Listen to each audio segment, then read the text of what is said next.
The text came through at 3:17 p.m. on Christmas Eve. I was in the kitchen, finishing the last of my baking, sugar cookies shaped like stars, a recipe my grandmother had passed down. My hands were dusted with flour when my phone buzzed. I wiped them quickly on my apron and picked it up, thinking it might be my sister confirming what time I should arrive tomorrow. Instead, it was my brother-in-law, Mark. "Hey, Emma. Claire and I decided to keep Christmas small this year. Just immediate. Family, hope you understand." I stared at the screen, flour-covered fingers hovering over the glass. Immediate family. The words cut through me like ice. I was Claire's only sister. I'd spent the last 3 weekends helping her decorate their new house for the holidays.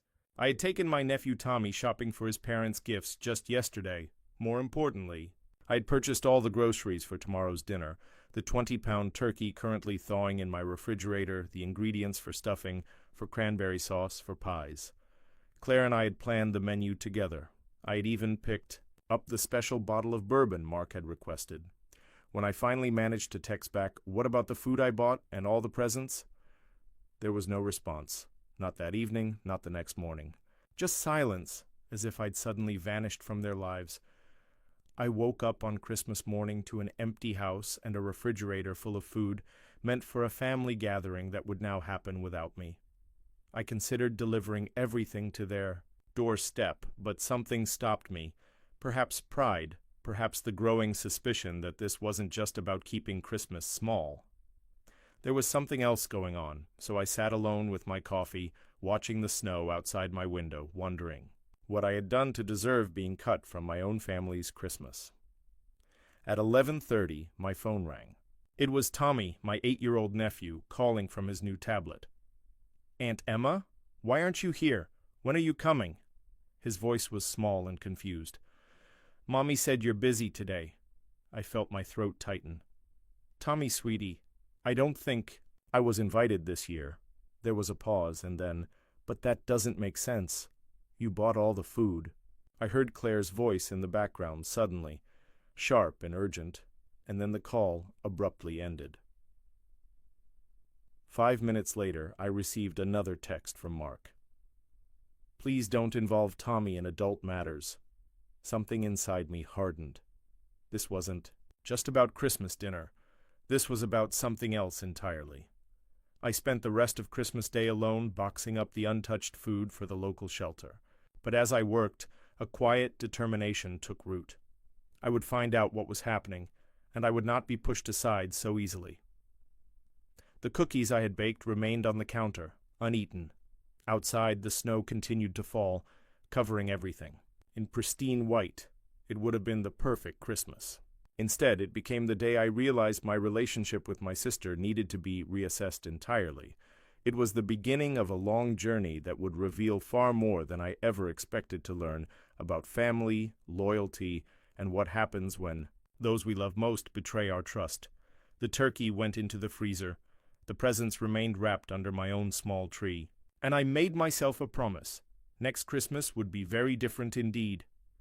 For years I had been the reliable sister, the one who showed up, the one who helped without being asked, the one who organized birthday parties, who remembered anniversaries, who made holidays special not just for Tommy but for Claire and Mark too. I was 34, single, and dedicated to my career as a hospital administrator. Claire often joked that I was married to my job, but the truth was I had structured my life to always be available to help with my nephew or support my sister's family when needed. I had turned down promotions that would have required more. Travel. I had ended relationships with men who didn't understand why Sunday dinners with my sister's family were non-negotiable. Growing up, Claire and I had been inseparable despite our 5-year age gap. When our parents divorced messily during my senior year of high school, we made a pact. We would always be there for each other, no matter what. When Claire met Mark in college, I had been genuinely happy for her. And when Tommy was born 6 years ago, I had fallen utterly in love with my role as the doting aunt. Unlike Claire, who had always been more spontaneous and social, I was the planner, the organizer, the one who made sure everything ran smoothly. Christmas had always been my domain. I was the one who preserved our family traditions when our mother moved across the country and our father started a new family. Claire had never seemed to mind. In fact, she had always expressed gratitude for my involvement. "I don't know what we'd do without you, Em," she would say, giving me those warm hugs that made everything worthwhile. What had changed? What could possibly have happened to make her exclude me so suddenly, so completely? In the days that followed Christmas, I gave Claire space. I didn't call or text, waiting for some explanation that never came. New Year's approached, and with it, the annual party that I typically helped Claire host. No invitation arrived. No acknowledgement of the strange silence between us. Then, on January 2nd, I received an unexpected email. It was from Mark's mother, Diane.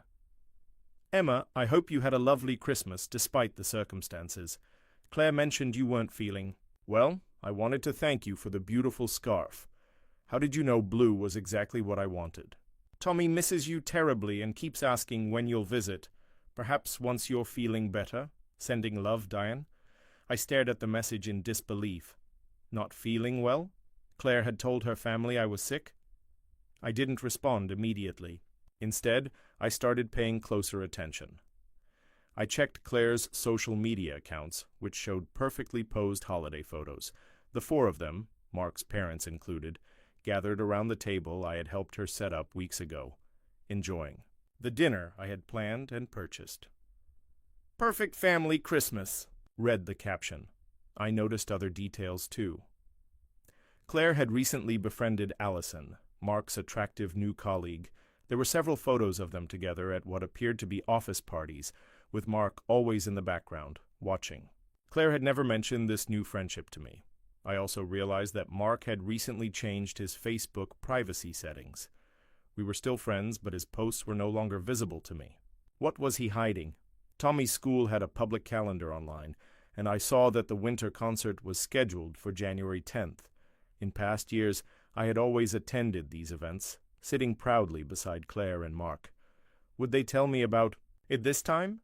Or was I now permanently excluded from these family moments? Most telling was what happened when I drove past their house one evening in early January. I hadn't planned to stop by.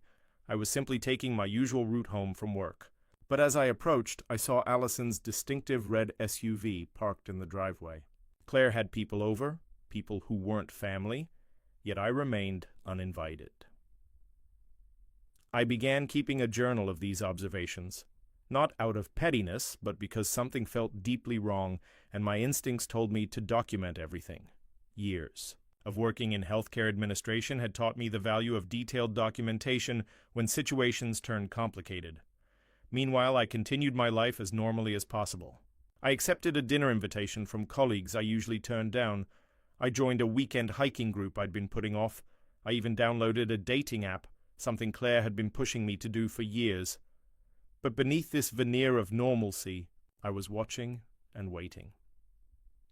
The pieces hadn't yet formed a clear picture, but something was definitely taking shape in the shadows of what had once been an unshakable bond between sisters. January passed without a word from Claire. In February, I saw on social media that Tommy had won his school's science fair, an event I had always helped him prepare for in the past. This time the photos showed Allison standing proudly beside him, holding his certificate while Claire snapped pictures. By March, I had compiled enough observations to confirm that something significant had shifted in my sister's life. What I couldn't determine was why this change necessitated cutting me out so completely. What threat did I pose? What did they fear I might discover or disrupt? Then came Tommy's birthday in April. Surely, I thought, they would include me in this celebration. Tommy and I had a special bond. I was his godmother, after all. When no invitation arrived, I sent a text to Claire. "Would Tommy like his present delivered, or would you prefer I mail it?" The response was brief and cold. "We're keeping his birthday small this year. Just family. You can mail it." Just family. Again, those cutting words. I mailed Tommy a gift card with a note that I hoped concealed my hurt. That evening, I checked Claire's Instagram and saw photos of a backyard party that didn't look small at all. There were at least 20 people there, including neighbors, several of Tommy's friends, and Allison, who was now apparently familiar enough with my family to be helping Claire serve cake. Something inside me cracked. This wasn't about wanting Adaza's small gatherings. This was about specifically excluding me. The next day I received an unexpected call from an old friend who worked at the same hospital as Mark. We hadn't spoken in months, but she seemed oddly nervous. "Emma, I'm not sure if I should be telling you this," she began hesitantly. "But Mark has been spending a lot of time with the new radiology consultant. They go to lunch together almost every day, and, well, there are rumors." I felt a chill down my spine. "The new consultant? You mean Allison?" "Yes, I thought you might already know, given how close you and Claire are. But then I saw Claire seems friendly with her too, which is unusual, to say the least." I thanked her for the information, my mind racing. If Mark was having an affair with Allison, why would Claire be including her in family events? It made no sense. Unless Claire didn't know. The pieces started falling into place with sickening clarity. Mark was having an affair with Allison. He was keeping me away because he knew I would notice, that I would see what was happening right under Claire's nose. He was isolating Claire from the one person who would surely recognize the signs and warn her. I had to find out for certain. I needed proof before approaching Claire with such an explosive accusation. If I was wrong, I could destroy what remained of our relationship forever. So I began gathering information more deliberately. I created a fake Instagram account and followed Mark, Claire, and Allison. I drove by the hospital at lunch hours, watching from my car as Mark and Allison left together, walking closer than colleagues typically would. I noted the times Claire posted about being at events alone, correlating them with evenings when Mark claimed to be working late. The evidence mounted steadily. Text messages from Tommy revealed that Daddy's friend was at their house often when Claire taught her evening yoga classes. Photos that Allison posted, seemingly innocent group shots from work functions, always had Mark standing suspiciously close to her.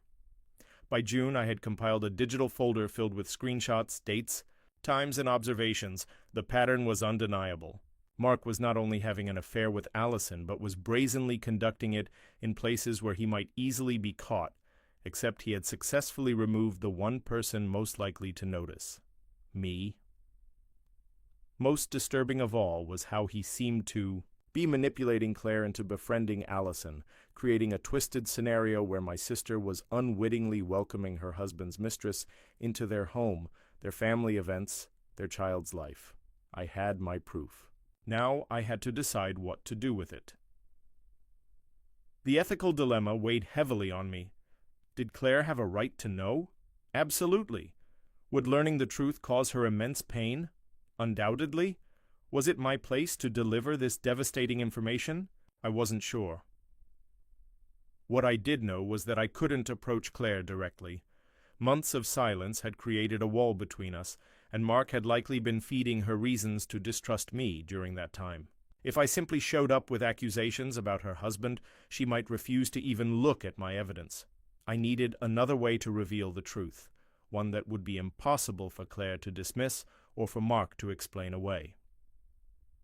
The opportunity came in July when Tommy called me from his tablet, asking if I would come to his summer camp's visiting day. "Mom said to invite you," he added, which surprised me. Perhaps Claire was finally softening her stance. I agreed immediately, marking the date on my calendar, July 15th. The day before, I made preparations. I printed selected photos and screenshots, organizing them chronologically. I wrote Claire a letter explaining everything I had observed and why I believed Mark was manipulating her. I included the contact information for my friend at the hospital who had first alerted me to the rumors. I also prepared a separate, sealed envelope containing more explicit evidence, the kind Claire might not want to see immediately, but might need later, especially if Mark tried to deny everything. The day of Tommy's camp visit dawned bright and clear. I arrived early, my stomach in knots, the envelope of evidence secure in my bag. I spotted Claire standing alone near the entrance, looking at her phone. No Mark in sight. He got called into work, she explained curtly when I approached. No hug, no warmth. Some emergency surgery, I nodded, not mentioning that I had driven past the country club on my way here and seen his car in the parking lot, right next to Allison's red SUV. That revelation would come later. For now, we watched Tommy demonstrate his swimming progress and craft skills. We sat together at lunch, making stilted conversation about nothing important. Tommy chattered happily, oblivious to the tension between his mother and aunt. He seemed so thrilled to have us both there that it broke my heart to think about what was coming. After lunch, while Tommy was engaged in a camp game, I finally found a moment to speak with Claire privately. "I miss you," I said simply. "I don't understand what happened between us." Claire looked away, her expression guarded. "People grow apart sometimes. Lives change." "Did I do something wrong? Because if I did, I'd like the chance to make it right." She sighed. "Emma, you're too involved in our lives. Mark feels like you're always there, always watching, always judging. We needed some space." I took a deep breath. "Is that really how you feel, Claire? Or is that what Mark has been telling you to feel?" Her head snapped up, eyes narrowing. "What's that supposed to mean?" "It means I think Mark has been deliberately separating us because he doesn't want me to see what he's been doing." I reached into my bag and pulled out the envelope. "Before you say anything else, I need you to look at these." She stared at the envelope, not taking it. "What is this?" "It's everything I've gathered over the past 6 months. About Mark and Allison." Her face went pale. "Allison? Mark's colleague? What are you talking about?" "They're having an affair, Claire. Have been for months.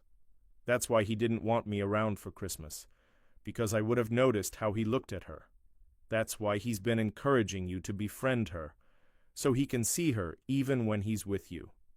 Claire's hands trembled as she finally took the envelope. "This is insane. She's my friend. They're just colleagues." "Open it," I said gently. "See for yourself." With shaking fingers, Claire opened the envelope and began looking through the contents. With each photo, each timestamp, each piece of evidence, her face grew more stricken. When she came to the photo I had taken just that morning, Mark's car beside Allison's at the country club, a small sound escaped her, something between a gasp and a sob. "He said he had emergency surgery," she whispered. I reached for her hand. "I'm so sorry, Claire. I wanted to tell you sooner, but he made sure I couldn't. He isolated you from me because he knew I would see what was happening." She looked up at me, tears in her eyes. "All those times he said you were trying to control our lives, that you were jealous of our family, that you needed to find your own life instead of living through ours. He was creating distance between us, so I wouldn't believe you if you tried to tell me." I nodded. "It's a classic manipulation tactic, and it worked, until now." Claire clutched the evidence to her chest, her breathing rapid. "What am I going to do? We have a mortgage. Tommy adores him. Everyone thinks we're the perfect family." "You don't have to decide anything right now," I assured her. "But whatever you choose to do, I'm here. I've always been here." She looked at me, really looked at me, for what felt like the first time in forever. "Even after how I treated you, after Christmas, after everything? You're my sister. Nothing changes that." Claire wiped her tears as we saw Tommy running toward us, his game finished. "We'll talk more later," she whispered. "Thank you, Emma, for not giving up on me." For the rest of the afternoon we maintained a facade of normalcy for Tommy's sake, but something fundamental had shifted between us. The wall that had divided us for months was crumbling, brick by painful brick. As we walked to our cars at the end of the day, Claire hugged me tightly, the kind of hug I had missed so desperately. "Come over tomorrow," she said quietly. "Mark has a golf game. We need to talk." I nodded, knowing the road ahead would be difficult for her, but feeling for the first time in months like I had my sister back. That evening I received a text from Claire. I confronted him. He denied everything at first, then tried to make me think I was crazy for believing you. Then I showed him the country club photo from today. He's sleeping in the guest room tonight. Tomorrow we'll talk about where we go from here, I sent back. A heart emoji, then added, whatever you need, I'm here. The next day I arrived at Claire's house to find her sitting at the kitchen table, surrounded by papers, legal documents, bank statements, property records. I've been up all night, she explained, her eyes red-rimmed but clear, looking through everything, and I found some discrepancies. She showed me what she had discovered, a second phone bill with texts and calls to Allison going back nearly a year. Credit card statements showing expensive restaurant meals and hotel charges on days when Mark claimed to be working late. Most alarmingly, unusual transfers from their joint account to a private account she hadn't known existed. He's been planning. Something, she said. This isn't just an affair. He's been moving money, Emma. Our money. I felt a chill. Have you called a lawyer? She nodded. I have an appointment this afternoon. I wanted to gather everything first. She looked up at me, her expression resolute. I'm filing for divorce, and I'm going for full custody. What about the house? I asked, looking around at the home they had purchased just 2 years ago. The down payment came from my inheritance from Grandma, she said. I have documentation, and I've already called a locksmith. He's coming this afternoon while Mark is still at his golf game. I was stunned by her decisiveness. Claire, are you sure? This is all happening so fast. She reached across the table and squeezed my hand. I've been living in denial for months, Emma. Deep down, I think I knew something was wrong. But it was easier to believe Mark when he said you were the problem than to face the possibility that my marriage was falling apart. We spent the rest of the morning organizing documents and preparing for her meeting with the lawyer. By noon, we had compiled a comprehensive file that detailed not only Mark's infidelity, but also his suspicious financial activities. As Claire gathered her things to leave for her appointment, she paused in the doorway. I keep thinking about Christmas, she said softly, how I let him convince me to exclude you, how Tommy called you anyway because he couldn't understand why his favorite aunt wasn't there, how you spent the day alone while we ate the food you bought. I swallowed the lump in my throat. It's in the past now, she shook her head. No, it's important. Because that was the moment, Emma. That was when I should have realized something was wrong. When Tommy said, "But you bought all the food," and Mark practically ripped the tablet out of his hands, I should have questioned it then. We can't change what happened, I told her. We can only move forward. Claire nodded, her expression determined. And we will, starting today. When Claire returned from her lawyer's appointment, she carried a thick folder of legal papers and a renewed sense of purpose. The attorney had advised immediate action given the financial irregularities, and Claire had followed through, filing for both divorce and an emergency financial order to freeze their joint assets. The locksmith arrived shortly after, changing every lock in the house. Claire handed me a new key without ceremony. "So you can always get in," she said simply. We spent the afternoon preparing for the inevitable confrontation with Mark. Claire called his parents, explaining the situation. With remarkable composure. They were stunned but supportive, promising to respect her decision and assuring her that this wouldn't affect their relationship with Tommy. When Mark's car finally pulled into the driveway that evening, Claire asked me to take Tommy upstairs, to play video games, keeping him distracted from the difficult conversation about to take place below. I could hear raised voices, Mark's angry protestations, Claire's steady, immovable responses. There was the sound of something being thrown, a book or perhaps a small object, followed by a door slamming. Then finally the front door opening and closing, and a car starting and driving away. When I came downstairs an hour later, Claire sat alone in the kitchen, staring into a cup of tea that had long gone cold. "He's gone to a hotel," she said quietly. "He tried everything, denial, anger, pleading, threats. But in the end, he knew he was caught, not just the affair, but the money too. When I showed him the financial records, he just deflated. Sat beside her, not knowing what to say." "You know what the worst part is?" Claire continued. "He actually said he did it for us, for our family. That Allison meant nothing? That the money was for a surprise vacation? Even at the end, he couldn't be honest. I reached for her hand, squeezing it gently. "But I'm going to be okay," she added with growing confidence. "We're going to be okay, Tommy and me, and you." In the months that followed, Claire navigated her divorce with the same determination she had shown that first day. The financial investigation revealed that Mark had been planning to leave for some time, systematically moving assets and preparing for a life that didn't include his wife and son. The divorce was finalized in November, just before the holiday season. Claire was awarded full custody of Tommy, with Mark granted supervised visitation until a psychological evaluation could be completed. The house remained Claire's, along with a substantial financial settlement once the hidden assets were recovered. Throughout it all, I stood by my sister, rebuilding our bond day by day. I helped her find a good therapist. I took Tommy for weekends, when Claire needed space to process her grief. I attended every court hearing, sitting quietly in the back, a steady presence she could turn to when things got overwhelming. When Thanksgiving approached, Claire insisted on hosting at her house. "A fresh start," she called it. We cooked together, just the two of us, laughing and talking like we used to. Tommy decorated the table with handmade place cards, including one for me right next to his own. When Claire's in-laws called, uncertain if they were still welcome, she invited them warmly. "You're still Tommy's grandparents," she told them. "That hasn't changed." The night before Christmas Eve, as we wrapped presents for Tommy in Claire's living room, she handed me a small box with my name on it. "It's early," she said, "but I wanted to give you this now, just us."